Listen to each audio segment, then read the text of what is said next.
Good morning. Today on Spotlight, U.S. Senator Debbie Stabenow, Michigan's senior elected official in Washington, D.C. She'll talk about legislation designed to rebuild the American economy. Will it work? We'll find out. And later on our Sunday morning program, we'll check in with Carrie Eberso, leader of the Protect Michigan Commission, about the big COVID-19 vaccine rollout coming up at Detroit's Ford Field. And get ready for the grand opening of the new home of the Tuskegee Airmen National Museum, coming to the Cultural Center in Michigan's largest city. Pamela Alexander of the Ford Motor Company Fund, Lieutenant Colonel Harry Stewart Jr., a retired 96-year-old Tuskegee Airman Top Gun pilot, and Brian Smith, president of the National Tuskegee Airmen Museum, will join us. It's Sunday, March the 21st. I'm Chuck Stokes, and this is Spotlight.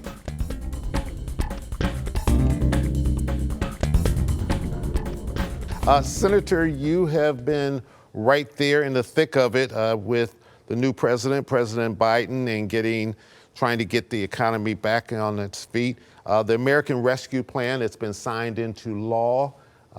You've received, not you personally, but the Democrats have received some criticism from the loyal Republican opposition.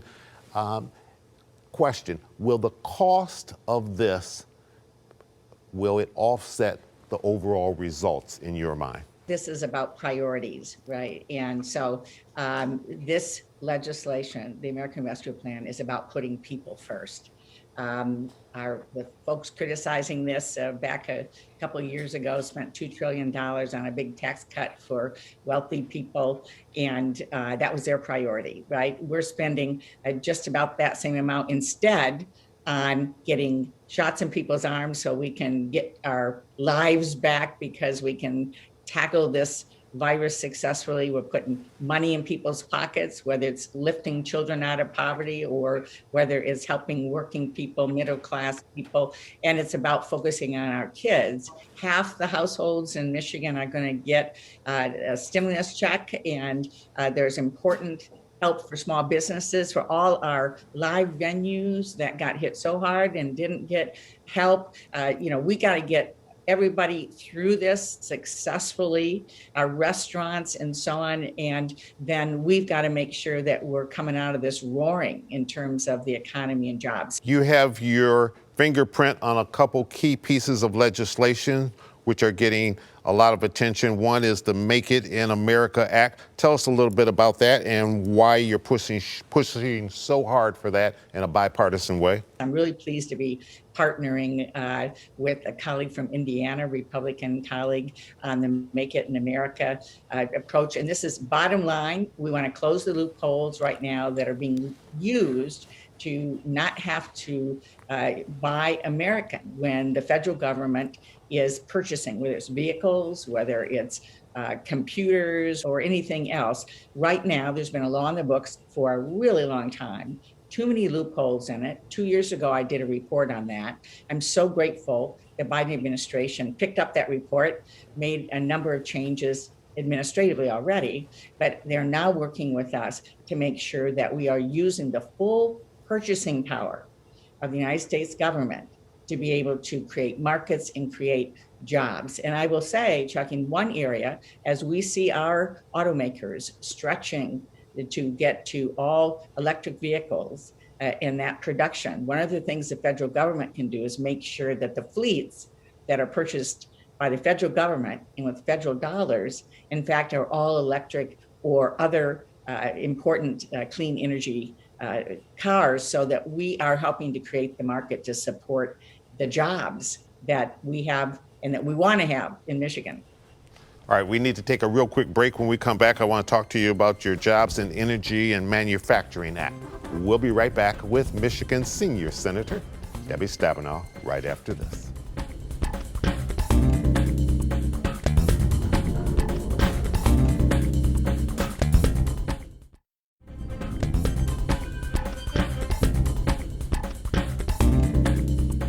And welcome back to Spotlight. Senator, you've introduced a Jobs and Energy Manufacturing Act.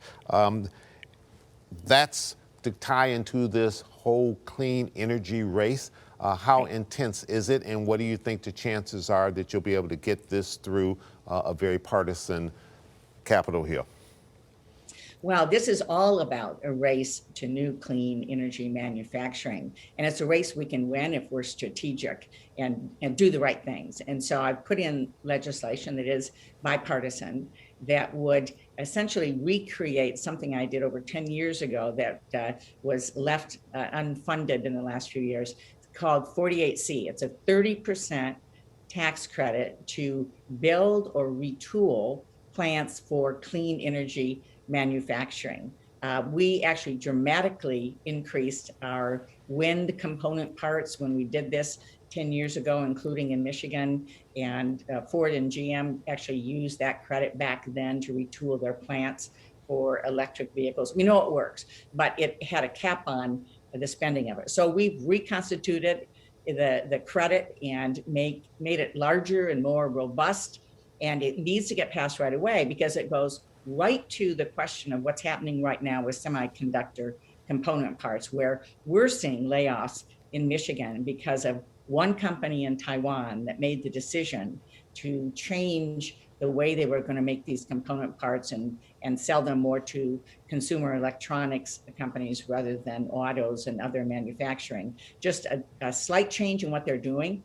We're seeing layoffs. We need to be making those chips in Michigan. We need the battery cell production in Michigan. Right now, China's way ahead of us. They've spent $100 billion getting ahead of us on electric vehicles and trying to own the battery cell manufacturing. We can do it here. And if we're going to meet the goals that GM and Ford have laid out, that I strongly support and are very aggressive goals, we have to have the component parts here. Having a Republican co-sponsor on this legislation, will that make the difference in the long run? Because on the American Rescue Plan, Democrats had to go it alone. Yes, I mean, I work across the aisle every single day. It's the best way to get things done. And so my Make It in America bill is bipartisan. Our American manufacturing tax credit is bipartisan. That's always first choice. But I have to say, we have to get things done. So hopefully Republican colleagues will work with us. We got to move. We got a lot to do.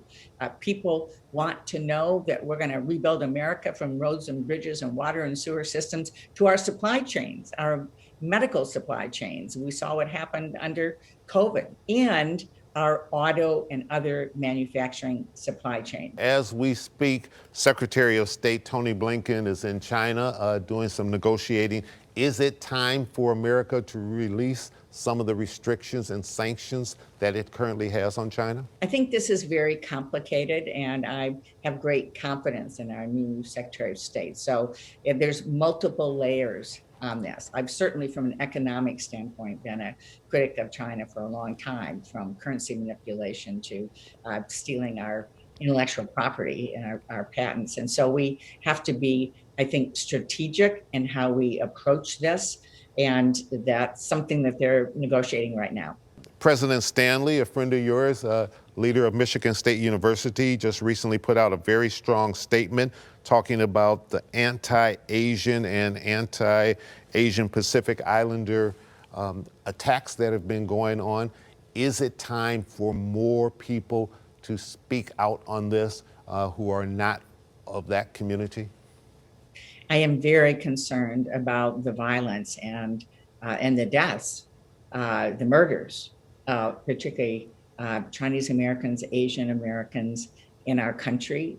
Language matters. As elected officials, certainly up to the top, our former president, and the language he's used over and over and over again has created a situation that is not only unfair, but really outrageous and scary for Asian Americans in this country. And we all need to be speaking out about that and joining together. Stay safe, and coming up, we'll be talking to a buddy of yours, Carrie Ebersole, also from the Lansing area, about what's going on at Ford Field. Thank you so much.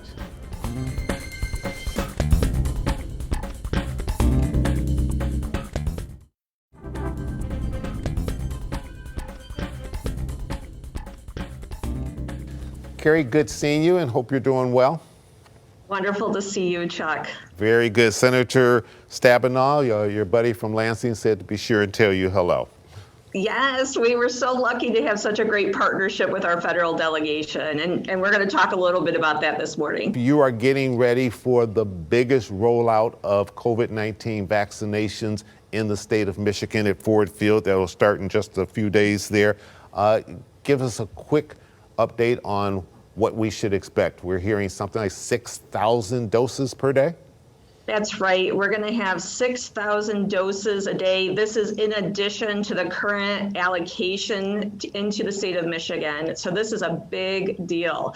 And to me, this is a perfect symbol of the partnership coming together.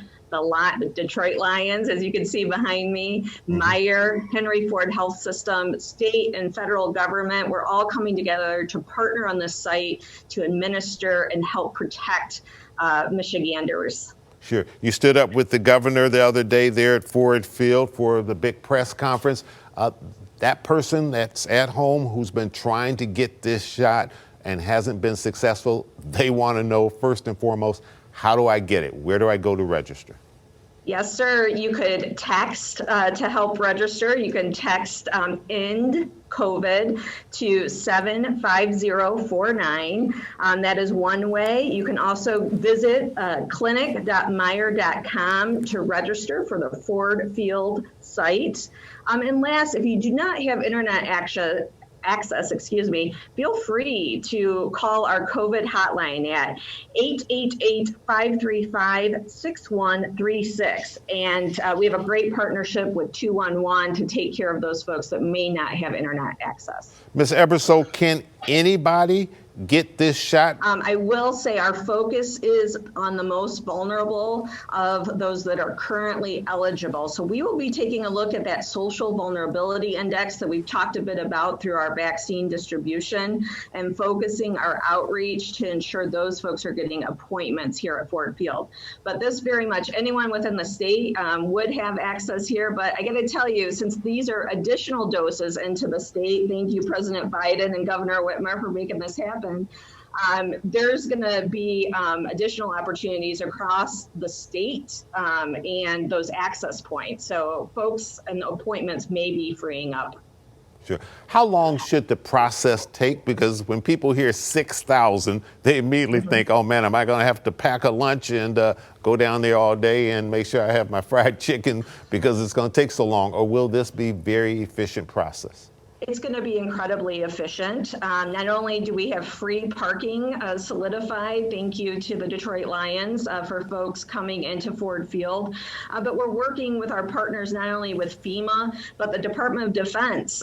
They have 222 staff folks coming in to ensure that this is appropriately staffed and work not only with the utmost focus on safety protocols, but ensuring that it's an efficient service as you come into Ford Field. Which vaccines will people receive? Can they, because a lot of people say, well, I want this one, I want that one. Will they be able to have that choice, or is like first come, first serve and take whatever they give you? Yes, to quote Dr. Caldoun on this, our chief medical executive, we want you to take the first vaccine that is available to you. Okay, we are in a race against the variant, so I want to highlight that. But here at Ford Field, the first 6 weeks, we will be administering the Pfizer vaccine, and then the last 2 weeks of this clinic will be administering the Johnson & Johnson vaccine. Carrie Eberso, why is this operation at Ford Field so important? You still have a decent number of people, polling has showed us, that do not want to take this vaccine, particularly Republican men, even though all of the U.S. presidents, living U.S. presidents, have been vaccinated. All of them say get it. And even recently, President Trump, he has received it with his wife, and he recently came out and made a statement saying get it. Yes, I would say this, that the vaccine is our best shot at getting back towards normalcy and further opening our economy. So when we think about getting back to work full steam ahead, when we think about returning to concerts, picnicking in the park, hugging our kids and family members, this is what this vaccine will deliver for us. And I would say those that are hesitant, that's okay. We want to meet you where you are to provide you the education and the resources so you can make the decision to get vaccinated. Good luck with the procedure there, and we appreciate you joining us today on Spotlight.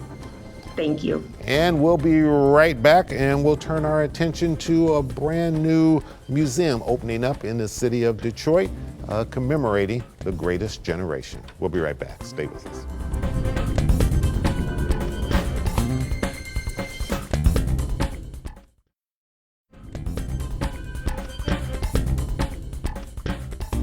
And welcome back to Spotlight. Joining me now are three people who I know well. Pamela Alexander, Director of Community Development for the Ford Motor Company Fund.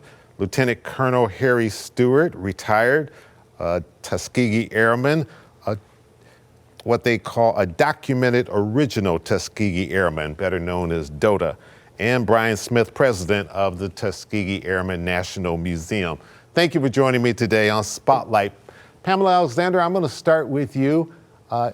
We've had an Airmen Museum over at Old Fort Wayne, but it's going to a new home smack dab in the middle of the Cultural Center.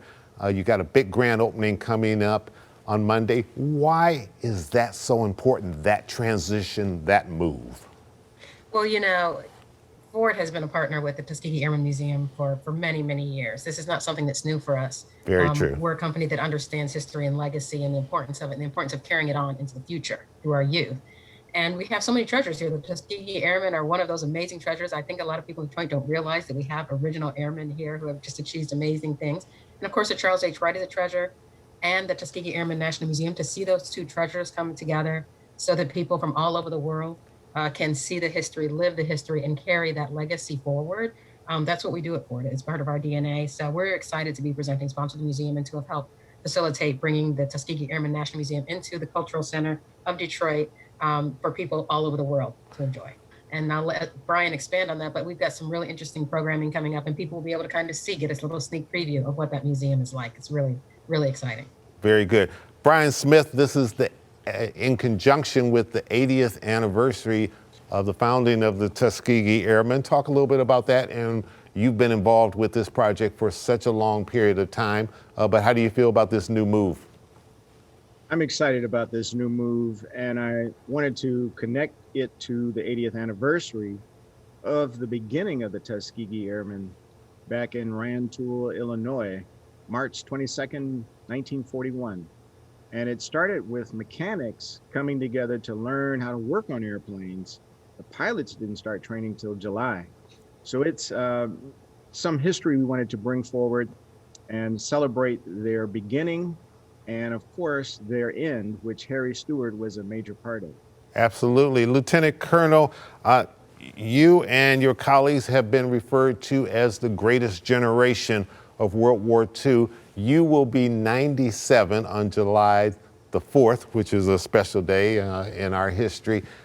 This has to make you feel awfully good to be able to be a part of this at the ripe age of 96. It does. You know, I could go back 80 years when this whole thing began with, as far as the Tuskegee Airmen are concerned, and I can go ahead and look at the whole spectrum there and appreciate where we have come from and where we are now as far as the Tuskegee Airmen are concerned.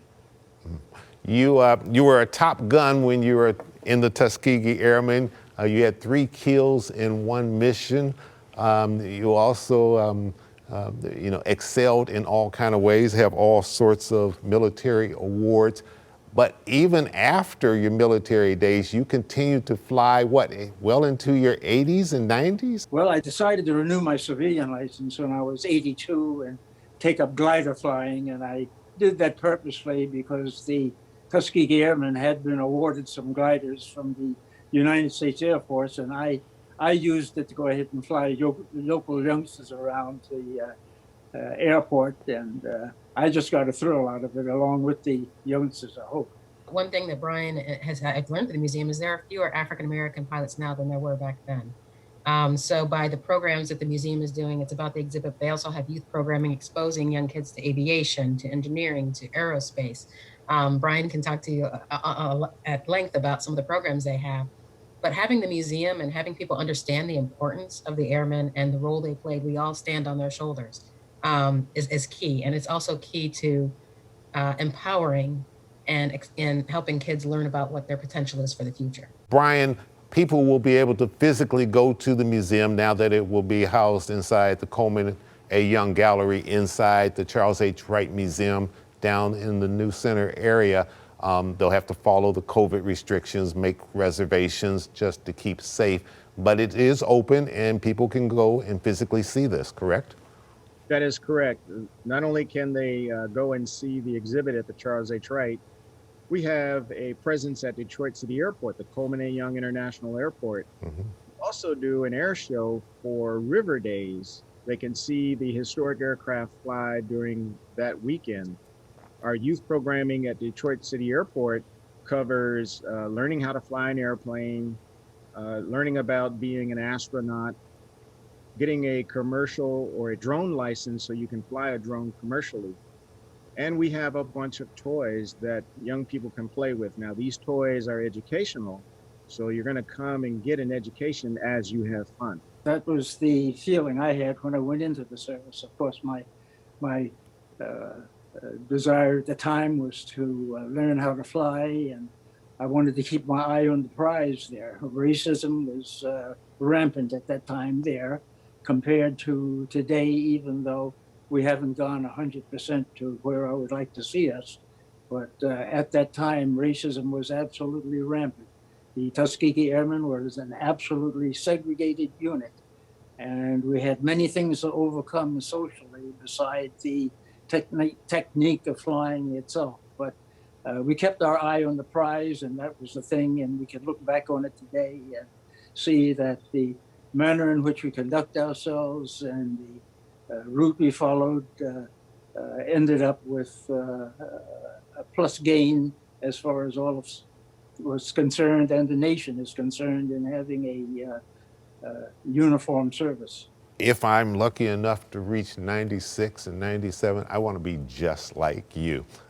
You are indeed someone of great inspiration, and I'm sure a lot of people out there are giving you a big thumbs up right now. Thank you so much for joining us. Brian Smith, thank you for joining us. Pamela Alexander with Ford Motor Company Fund. Make sure you go to the New Center area, take in this exhibit. Also check out the grand opening tomorrow. It's free to the opening public, and appreciate all the Ford support for this community. I'm Chuck Stokes. We'll be back next week with more newsmakers in the spotlight. We hope you have a great week.